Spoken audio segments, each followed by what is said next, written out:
High বন্ধুরা, তোমরা সবাই কেমন আছো? আশা করি তোমরা সবাই ভালো আছো। তো আমি দেখো রেডি হয়ে একটা জায়গায় যাচ্ছি, তোমাদের সঙ্গে একটা ছোট্ট ব্লগ শেয়ার করব। আশা করি তোমাদের ব্লগটা খুবই ভালো লাগবে। তো তোমরা পুরো ব্লগটাই শেষ অবধি দেখতে থাকো, স্কিপ না করে, তাহলে তোমরা বুঝতে পারবে। তো আমরা একটা বাইক শোরুমে এসেছি, তো সেটা তোমরা দেখতে পাচ্ছ। তো কেন এসেছি, কিসের জন্য এসেছি, তো সেটা তোমাদেরকে জানতে হলে অবশ্যই তোমাদেরকে পুরো ব্লগটাই দেখতে হবে। আর বন্ধুরা, আমরা অনেক দূর থেকে গেছি, অনেকটা জার্নি করে, অনেকটা কষ্ট করে গেছি।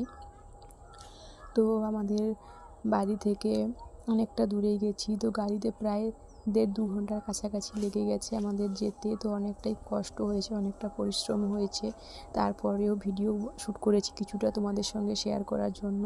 যদি তোমাদের সঙ্গে সব কিছুই শেয়ার করি তাহলে এটা বা কেন শেয়ার করব না। তো তার জন্য অনেক কষ্ট করে এতটা জার্নি করার পরও ভিডিওটা করেছি, কারণ তোমরা আমার পরিবারের বন্ধু হয়ে গেছো।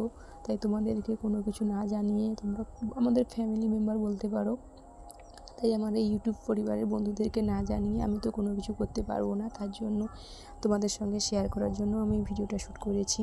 তো তোমাদের কেমন লাগে তোমরা কিন্তু অবশ্যই বন্ধুরা কমেন্টে জানিও। তো আমি ভিডিও ছাড়ি তোমাদের লাইক কমেন্টের আশায়, তোমাদের কমেন্ট এলে আমার খুবই ভালো লাগে। তোমাদের কমেন্টের রিপ্লাই আমি দিই, সেটা তোমরা অবশ্যই জানো। তো তোমরা প্রথম থেকে যেভাবে ভালোবাসা দিয়ে এসেছো বন্ধুরা, এখনও সেভাবে ভালোবাসা দিও, পাশে থেকো।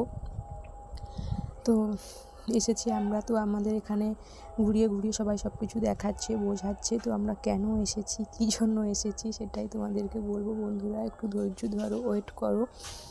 তো জানো তো, এগুলো ধীরে সুস্থের কাজ, এগুলো তো তাড়াহুড়া করলে কোনো কিছুই হয় না।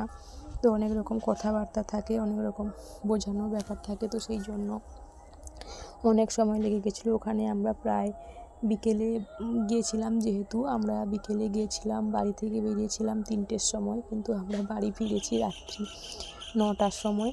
তো এতটা সময় আমরা ওখানে জার্নি করে, এতটা গিয়ে ওখানে বসে তারপর আবার বাড়ি ফিরে এসেছি। তো বন্ধুরা, তোমাদের সঙ্গে শেয়ার করছি। তো হ্যাঁ বন্ধুরা, আমার একটা ছোট্ট স্বপ্ন ছিল, সেই স্বপ্নটাই পূরণ করতে গেছি। শুধু আমার নয়, তোমাদের দাদা ভাইয়েরও ছিল। তো আমাদের চোখ মুখ দেখে বুঝতেই পারছো, এতটা জার্নি করে যাওয়ার ফলে আমাদের চোখ মুখের অবস্থা একদম শেষ হয়ে গেছে বন্ধুরা। তো তারপর যাই হোক, আমরা একটা গাড়ি পছন্দ করেছি আর সেই গাড়িটাই নিচ্ছি। তো অনেক দিনের স্বপ্ন ছিল, ইচ্ছে ছিল, তোমাদের দাদা ভাইয়েরও ছিল, আমারও ছিল। তো ফাইনালি আজকে সেই স্বপ্নটা আমরা পূরণ করতে চলেছি। তো পূরণ হয়েছে। তো বন্ধুরা, এই দেখো আমরা এখন গাড়িটা নিয়ে নিয়েছি, সব কিছু ডকুমেন্টস সই করে, টাকা পেমেন্ট করে, তারপর আমরা এখন বাড়ির পথে রওনা দিচ্ছি বন্ধুরা। তো গাড়ি কিনলাম, তো কিভাবে কিনলাম, কত নিল এবং গাড়িতে কোথায় পুজো দেবো, সব কিছু জানতে হলে তোমাদেরকে পরের ব্লগের জন্য অপেক্ষা করতে হবে বন্ধুরা। তো ভালো থেকো, সুস্থ থেকো, দেখা হচ্ছে পরের ভিডিওতে। Bye bye.